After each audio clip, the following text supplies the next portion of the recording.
Hello guys, welcome to my YouTube channel make maths easy. आज के इस video में हम डिस्कस करेंगे ज्योग्राफी सेक्शन के अंतर्गत एक चैप्टर है पृथ्वी की गतियां। हम यहाँ से आज आज से ज्योग्राफी स्टार्ट कर रहे हैं। तो ये वीडियो आपका स्पेशली सुपर टेट 2020 या और भी एग्ज़ाम जिसमें ज्योग्राफी जीएस आती है, जैसे आपका यूपी टेट का पर्यावरण जो सेक्शन होता है उसमें, इसके अलावा आपकी जो बीईओ का पेपर होने वाला है उसके लिए, या फिर और भी एग्ज़ाम जैसे यूपी लेखपाल का एग्ज़ाम आने वाला है उसके लिए, और आपका यूपी एसआई भी आने वाला है। इन सभी चीज़ों के लिए ये टॉपिक इम्पोर्टेंट है। ठीक है, तो चलिए स्टार्ट करते हैं। सबसे पहले हम डिस्कस करेंगे पृथ्वी की गतियों के बारे में। अब देखो, जैसा कि आपको पता है कि हम सभी लोग पृथ्वी पर रहते हैं, तो ये हमारी रिस्पॉन्सिबिलिटी बन जाती है कि हम अपने पृथ्वी के बारे में जानें कि हमारी पृथ्वी पर दिन रात कैसे होते हैं, ऋतुओं में परिवर्तन कैसे होता है, हवा की दिशाएं कैसी बदलती हैं। तो इन सब चीज़ों के बारे में जानना हमारे लिए इम्पोर्टेंट हो जाता है। तो कुछ नहीं है, बस इन्हीं सब चीज़ों के बारे में छोटी छोटी जो बातें हैं वो हम सीखेंगे, और यही बातें आपके एग्ज़ाम में आपसे पूछ ली जाती हैं। ठीक है, तो ये बेसिक अंडरस्टैंडिंग है हमारी अर्थ के बारे में। ठीक, तो आप देखो, सबसे पहले मैं इसका आपको इंट्रोडक्शन दे दूं तो आपको ये पता होगा कि हमारी पृथ्वी जो है सूर्य के चारों तरफ घूमती है। ठीक है, सूर्य के चारों तरफ घूमती है, और सूर्य के चारों तरफ घूमने के साथ साथ वो खुद की अक्ष पर भी क्या करती है, लट्टू की तरह घूमती है। जैसे लट्टू आपको घूमता हुआ दिखाई देता है ना, उसी तरीके से अपने अक्ष पर भी घूम रही है, और अपने अक्ष पर घूमने के साथ साथ वो सन के चारों तरफ भी घूम रही है। तो पृथ्वी बेसिकली दो टाइप की गतियां करती है। ठीक है, पृथ्वी जो है, पृथ्वी दो प्रकार की गति करती है। ठीक है, दो प्रकार की गति है इसकी। पहला जो है वो है आपका घूर्णन, या इसको हम परिभ्रमण, या फिर इसको हम दैनिक गति भी कहते हैं। दैनिक गति। ठीक है, इंग्लिश में हम इसको नाम देते हैं रोटेशन। इंग्लिश में हम इसको कह देते हैं रोटेशन। ठीक है, दूसरी जो गति करती है वो है आपकी परिक्रमण। परिक्रमण, या इसको हम वार्षिक गति भी कह देते हैं। इंग्लिश में हम इसको कहते हैं रिवॉल्यूशन। रिवॉल्यूशन। ठीक है, तो ये टू टाइप की गतियां पृथ्वी करती है। ठीक, अब देखो, हम इन दोनों गतियों के बारे में, इन दोनों गतियों से हमारी ऋतुओं में क्या परिवर्तन होते हैं, या हमारे ऊपर इन पृथ्वी की गतियों का क्या क्या प्रभाव पड़ता है। इससे पहले मैं आपको एक चीज बता दूं, जो हमारी पृथ्वी है, हमारी पृथ्वी अपने अक्ष पर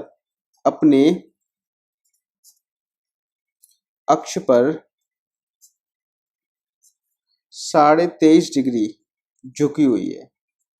अपने अक्ष पर 23.5 डिग्री झुकी हुई है। जैसे मैं आपको थोड़ा सा एक्सप्लेन कर देता हूँ, यहाँ पर फिगर बनाकर देखिए। जैसे मान लो ये हमारी पृथ्वी है। ठीक है, ये हमारी पृथ्वी है, और ये पृथ्वी की हो गई अक्ष। अक्ष वह रेखा है, वह ऊर्ध्वाधर रेखा जो पृथ्वी को दो बराबर भागों में बांट दे, वो क्या कहलाती है, अक्ष कहलाती है। ठीक है, क्या कहलाती है, अक्ष कहलाती है। लेकिन अब है क्या, वो अपनी अक्ष पर कितनी झुकी हुई है, 23.5 डिग्री झुकी हुई है। उसकी अक्ष अब ऐसी नहीं है, उसकी अक्ष अब जाएगी 23.5 डिग्री झुकी होने का मतलब ये है, ये इसका केंद्र मान लीजिए, तो 23.5 डिग्री झुकी हुई है, तो उसकी अक्ष इस तरीके से निकलेगी। ये तो हो गई ऊर्ध्वाधर रेखा, ये हो गई इसकी अक्ष, और ऊर्ध्वाधर रेखा से वो कितनी डिग्री झुकी हुई है, 23.5 डिग्री झुकी हुई है, तो ये इसकी कहलाएगी अक्ष।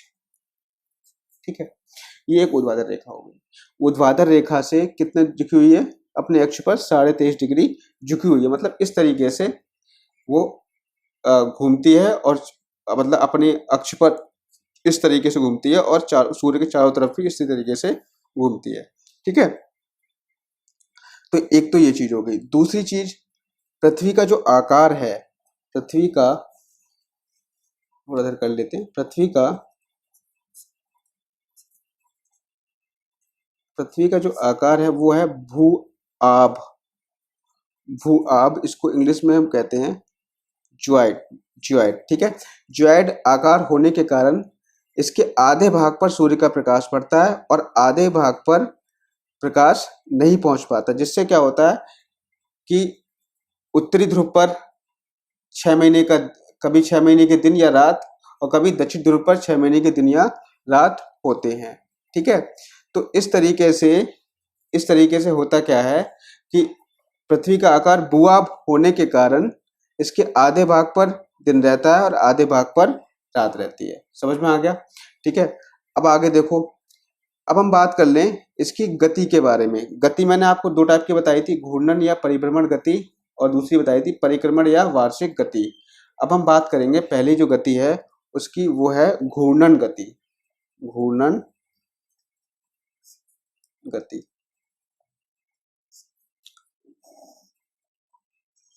घूर्णन गति। घूर्णन का मतलब मैंने क्या बताया था, इसको हम परिभ्रमण गति भी कहेंगे, दैनिक गति भी कहेंगे, या इसको हम इंग्लिश में कहेंगे रोटेशन। रोटेशन का मतलब वैसे लट्टू अपनी अक्ष पर घूमता है। अब आप देखो पृथ्वी की गति कितनी है। सबसे पहले हम देख लें पृथ्वी की जो घूर्णन गति है, इसमें जो हम इंपॉर्टेंट पॉइंट लिखेंगे, तो सबसे पहले हम लिखेंगे घूर्णन गति। ठीक है, घूर्णन गति कितनी है, लगभग 1670 किलोमीटर पर आवर। लगभग 1670 किलोमीटर प्रति घंटे की चाल से ये चलती है। गति है कैसी, किस तरफ घूमती है, पश्चिम से पूर्व की तरफ ये घूमती है। इसके अलावा हम बात करें कितने अपना एक घूर्णन कितने समय में पूरा करती है, तो जो समय लगता है घूर्णन पूरा करने में वो लगता है 23 घंटे 56 मिनट। ये मैं आपको एग्जैक्ट समय बता रहा हूँ, 4 सेकंड। ये एग्जैक्ट समय है जो पृथ्वी एक घूर्णन में पूरा करती है। एक घूर्णन कितने समय पूरा करती है, 23 घंटे 56 मिनट और 4 सेकंड में। और इसी गति के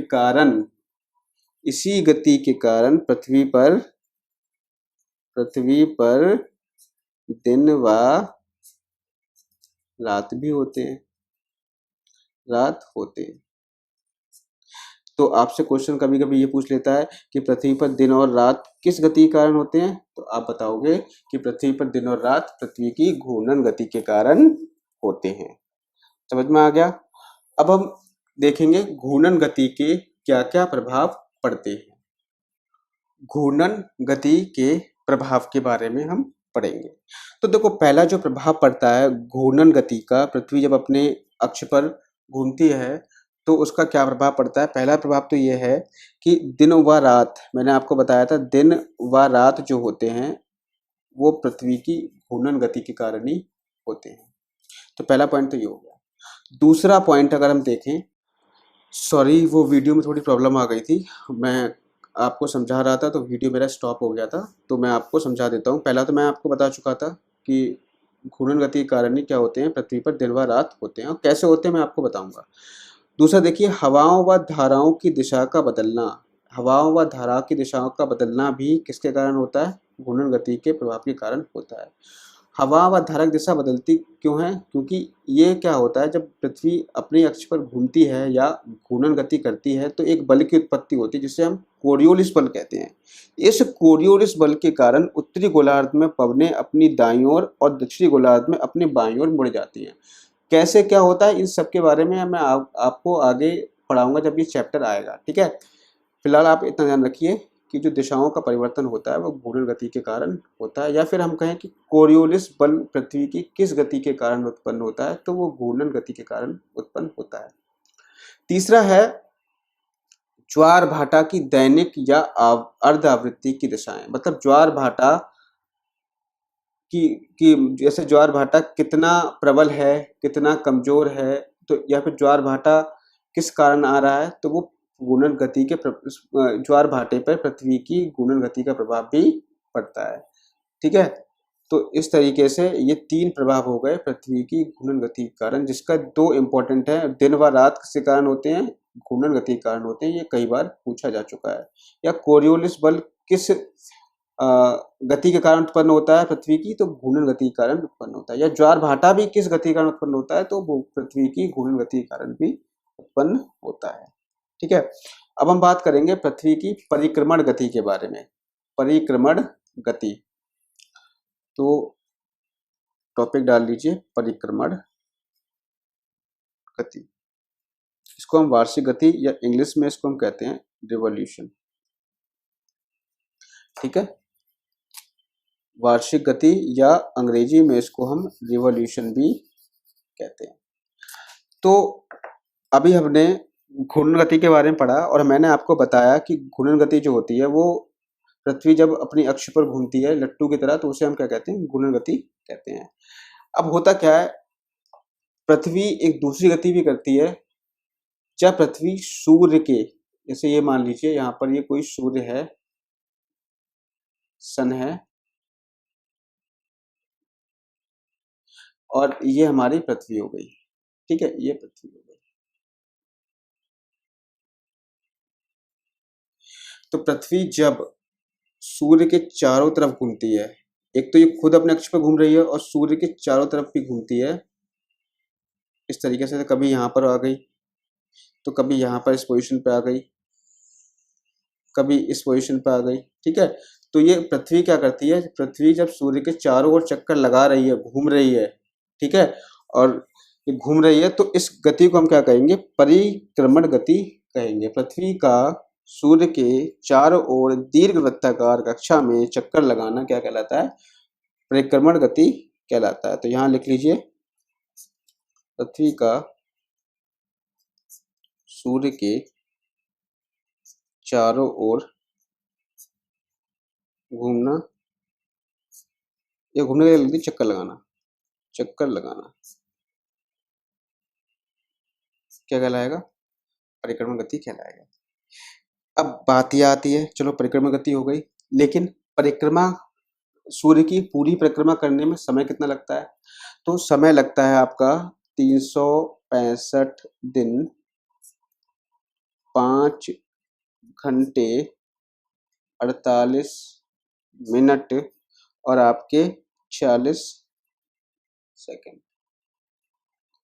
इतना आपको समय लगता है इतना पृथ्वी को समय लगता है सूर्य के चक्कर लगाने में, 365 दिन 5 घंटे 48 मिनट 46 सेकंड। तो हम अपनी सुविधा के अनुसार इसको कितना मान लेते हैं, 365 दिन मान लेते हैं। 365 दिन अपनी सुविधा के अनुसार इसको हम मान लेते हैं, और 5 घंटे 48 मिनट 46 सेकंड को हम मोटे मोटे तौर पर ये 6 घंटे एक्स्ट्रा मान लिए हमने।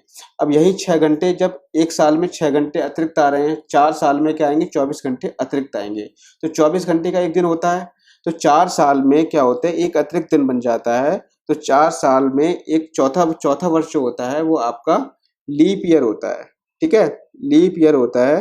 तो चौथे वर्ष में उसको हम क्या करते हैं, एक दिन को जोड़ देते हैं। तो उस लीप ईयर में, लीप वर्ष में जो दिन होते हैं वो 365 दिन तो पहले ही होते हैं नॉर्मली, और 6 घंटे करके एक दिन और बन गया, तो कुल मिलाकर के 366 दिन आपके बन जाते हैं। ठीक है, तो ये अगला दिन जो होता है वो किस माह में जोड़ा जाता है, आपको पता है कि जो फरवरी माह होता है हमारा, फरवरी माह में जो वैसे तो फरवरी जो होती है नॉर्मली 28 डेज की होती है, ये उसमें 29 दिन की फरवरी पाई जाती है। जैसे हमारा जो वर्ष 2020 है, 2020 वर्ष जो है वो आपका लीप ईयर है। ठीक है, लीप ईयर कैसे पहचाना जाता है मैं आपको ये बताऊंगा अपने रीजनिंग वाले वीडियो में, जब मैं आपको रीजनिंग में कैलेंडर पढ़ाऊंगा। ठीक है, अब हम बात कर लेते हैं कि परिक्रमण गति के प्रभाव क्या क्या पड़ते हैं। परिक्रमण गति के प्रभाव,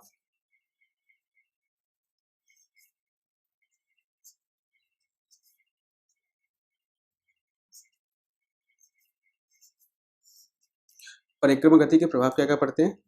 तो पहला देखिए, पहला है दिन व रात का छोटा व बड़ा होना। इन सब चीजों के बारे में मैं समझाऊंगा डिटेल में, अभी आपको फिगर बना करके समझाऊंगा कि रात छोटी क्यों होती है, कब दिन बड़ा क्यों होता है, ऋतुओं का परिवर्तन कैसे होता है, इन सब चीजों को समझाऊंगा। तो परिक्रमण गति के प्रभाव क्या है। दिन व रात का छोटा व बड़ा होना, दिन व रात का छोटा व बड़ा होना। दूसरा प्रभाव क्या है, ऋतुओं में जो परिवर्तन होता है। देखो ये चीज इंपॉर्टेंट है, ऋतु परिवर्तन। ऋतु परिवर्तन कभी कभी सवाल पूछ लेता है कि ऋतुओं में परिवर्तन पृथ्वी की कौन सी गति के कारण होता है, तो आप बताओगे पृथ्वी की परिक्रमण गति के कारण या वार्षिक गति के कारण होता है। तीसरा प्रभाव क्या है, कर्क व मकर रेखाओं का निर्धारण भी, कर्क व मकर रेखाओं का निर्धारण, कर्क व मकर रेखाओं का निर्धारण भी पृथ्वी की वार्षिक गति के कारण होता है। चौथा, सूर्य की किरणों का तिरछा व सीधा चमकना। ठीक है, सूर्य की किरणों का तिरछा व सीधा चमकना भी किसके कारण होता है, आपका परिक्रमण गति के कारण होता है। फिर इसके आगे पांचवा पॉइंट, अपसौर, ये भी इंपॉर्टेंट है। अपसौर व उपसौर, इन सब चीजों के बारे में मैं आपको समझाऊंगा विद डायग्राम, चिंता ना करें। अपसौर व उपसौर होता क्या है मैं आपको बताऊंगा। अपसौर व उपसौर की जो स्थिति उत्पन्न होती है वो पृथ्वी की परिक्रमण गति के कारण होती है। तो ये 5 मेन पॉइंट है जो पृथ्वी की परिक्रमण गति के कारण होते हैं। इन पांचों पॉइंटों में से कभी भी कोई भी क्वेश्चन उठा के आपसे पूछ सकता है, तो इन 5 पॉइंटों को आप जरूर ध्यान रखिएगा। अब हम आगे बढ़ जाते हैं कि अब हम बात करेंगे कि ऋतुओं का परिवर्तन कैसे होता है, चेंजेस ऑफ सीजन्स के बारे में बात करेंगे। फिगर आपको आपकी स्क्रीन पर दिख रहा होगा। इस फिगर में आप देखिए, इस फिगर को पहले अच्छी तरीके से एनालाइज करिए कि कौन कौन सी डेट आपको इस फिगर में दिख रही है। आपको दिख रही है, हम स्टार्ट करते हैं जनवरी से, 3 जनवरी आपको दिख रही है, 21 मार्च, 21 जून, 3 जुलाई, 23 सितंबर, फिर 21 दिसंबर। इसी तरीके से फिर 3 जनवरी आ जाएगी।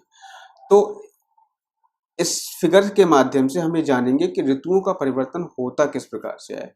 तो हम एक एक करके डेट के बारे में बात करेंगे। तो पहले हम डेट लेते हैं, 21 जून को हम लेते हैं। ठीक है, 21 जून को ले रहे हैं, 21 जून, 21 जून को लेते हैं। ठीक है, 21 जून को क्या क्या परिवर्तन होते हैं। ठीक, अब देखो इसकी विशेषता क्या है 21 जून की। 21 जून में होता क्या है, सूर्य कर्क रेखा पर लंबवत होता है। पहली बात, सूर्य कर्क रेखा पर लंबवत चमकता है। पहली विशेषता तो ये होगी 21 जून की, सूर्य कर्क रेखा पर लंबवत चमकता है। ठीक है, दूसरी विशेषता क्या है, अब आपसे कभी कभी प्रश्न ये पूछ लेता है कि सूर्य कर्क रेखा पर लंबवत किस तिथि को चमकता है, तो आप बताओगे 21 जून। ठीक है, अब जब कर्क रेखा पर चमकता है तो होता क्या है, इसकी विशेषता क्या है। अब आप देखो, कर्क रेखा पर चमकेगा। कर्क रेखा पाई कौन से गोलार्ध में जाती है, कर्क रेखा पाई जाती है आपकी उत्तरी गोलार्ध में। उत्तरी गोलार्ध में आपकी कर्क रेखा पाई जाती है। जब मैं आपको अक्षांश और देशांतर पढ़ाऊंगा, फिलहाल मैं यहाँ पे छोटा सा डायग्राम आपके लिए बना देता हूँ। ये देखिए, ये आपकी मान लीजिए अर्थ है, और ये आपकी हो गई, जिसे हम कहते हैं भूमध्य रेखा। भूमध्य रेखा, या हम इसको विषुवत रेखा भी कहते हैं। भूमध्य रेखा या विषुवत रेखा भी इसको कहते हैं। 23.5 डिग्री, ये तो 0 डिग्री पे होती है, इससे ऊपर जाओगे 23.5 डिग्री पर। मैं आपको जब अक्षांश देशांतर पढ़ाऊंगा तब मैं आपको बताऊंगा। तो ये जो रेखा होती है, ये वाली रेखा जो होती है, ये कहलाती है कर्क रेखा। अब देखो, पृथ्वी को हमने बीच में से 2 बराबर भागों में बांट दिया। ऊपर वाला भाग कहलाता है उत्तरी गोलार्ध, नीचे वाला भाग कहलाता है दक्षिणी गोलार्ध। दक्षिणी गोलार्ध, ठीक है। इतनी बात समझ में आ रही है। मैं इसको डिटेल में आपको बताऊंगा, फिलहाल इस चैप्टर में नहीं बता रहा, अगला चैप्टर पढ़ाऊंगा मैं अक्षांश देशांतर, तो मैं आपको बताऊंगा। तो दक्षिणी गोलार्ध में 23.5 डिग्री, सॉरी उत्तरी गोलार्ध में 23.5 डिग्री पर जो रेखा पाई जाती है उसे हम कहते हैं कर्क रेखा। इसी तरीके से दक्षिणी गोलार्ध में 23.5 डिग्री पर जो रेखा पाई जाती है वो कहलाती है मकर रेखा। अब सूर्य कर्क रेखा पर लंबवत चमक रहा है, मतलब उत्तरी गोलार्ध में लंबवत चमक रहा है। जब उत्तरी गोलार्ध में जब लंबवत चमकेगा तो सूर्य जब किसी भी चीज पर लंबवत चमकता है तो वहां पे गर्मी ज्यादा पड़ती है। भाई कोई भी चीज तुम्हारे ऊपर लंबवत गिर रही है, सीधी गिर रही है, तो अब जैसे मान लो सूर्य की किरणें अगर आपको ऊपर सीधी गिर रही है तो आपको गर्मी क्या लगेगी, ज्यादा लगेगी, आपका तापमान ज्यादा बढ़ जाएगा। तो इसी तरीके से कर्क रेखा पर यानी उत्तरी गोलार्ध में जो 21 जून को सूर्य की जो किरणें होती हैं वो लंबवत चमकती हैं।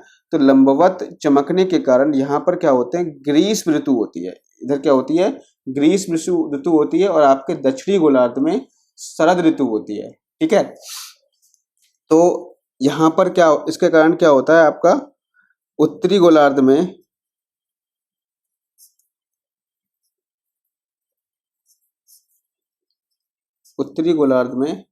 आपकी क्या पाई जाती है, ग्रीष्म ऋतु। ग्रीष्म ऋतु पाई जाती है, या इस स्थिति को हम, अब इसमें होता क्या है, ग्रीष्म ऋतु पाए जाने के कारण यहाँ पर दिन सबसे बड़ा, एक विशेषता और भी है इसकी, दिन सबसे बड़ा व रात सबसे छोटी होती है। 21 जून को दिन सबसे बड़ा होता है और रात सबसे छोटी होती है, ठीक है। इस स्थिति को हम एक नाम देते हैं जिसे हम कहते हैं ग्रीष्म अयनांत।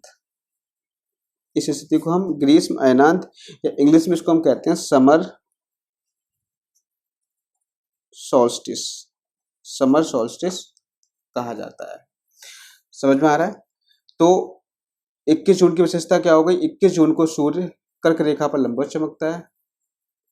कर्क रेखा पर लंबवत चमकने के कारण इस गोलार्ध में ग्रीष्म ऋतु पाई जाती है। और विशेषता क्या है, ग्रीष्म ऋतु होने के कारण दिन सबसे बड़ा और रात सबसे छोटी होती है। इसके अलावा इस स्थिति को हम क्या कहते हैं, ग्रीष्म अयनांत या समर सॉल्स्टिस कहते हैं, ठीक है। तो ये हो गई 21 जून की विशेषता, ठीक है। तो ये कुछ इंपॉर्टेंट पॉइंट्स हैं जो आप ध्यान रखोगे कि दिन सबसे बड़ा, रात सबसे छोटी कब होती है, 21 जून को होती है। या सूर्य कर्क रेखा पर लंबवत कब चमकता है, कर्क रेखा पर लंबवत चमकता है 21 जून को। इसके बाद मैंने आपको फिगर आपको दिख रहा होगा। तो इसके बाद हम स्थिति लेते हैं 22 दिसंबर की स्थिति लेते हैं। 22 कहीं पर 21 दिसंबर भी लिखा होता है, तो 22 दिसंबर हम यहाँ पे मान रहे हैं, 22 दिसंबर एग्जैक्ट है। 22 दिसंबर को सूर्य की पृथ्वी जो सूर्य के चारों ओर चक्कर लगाती है, तो क्या क्या विशेषताएं बनती हैं 22 दिसंबर को, ठीक है। तो 22 दिसंबर को क्या होता है, सूर्य मकर रेखा, मैंने आपको मकर रेखा भी बताई थी, और मकर रेखा और पढ़ाऊंगा डिटेल में जब आपका अक्षांश और देशांतर आएगा। सूर्य मकर रेखा किस गोलार्ध में पाई जाती है, तो दक्षिणी गोलार्ध में मकर रेखा पाई जाती है। तो सूर्य मकर रेखा पर लंबवत कब चमकता है, तो आप कहोगे सर 22 दिसंबर को लंबवत चमकता है। लंबवत चमकने के कारण यहाँ पर क्या होता है, गर्मी होती है। तो आप कहोगे कि सर दक्षिणी गोलार्ध में तो गर्मी हो जाएगी, ग्रीष्म होगी, और उत्तरी गोलार्ध में क्या होगी आपकी शरद ऋतु या शीत ऋतु। इसके अलावा आप देखोगे जब जहां पर गर्मी पड़ती है वहां पे दिन बड़े होते हैं। तो आप देखो 22 दिसंबर को सूर्य मकर रेखा पर लंबवत चमकता है।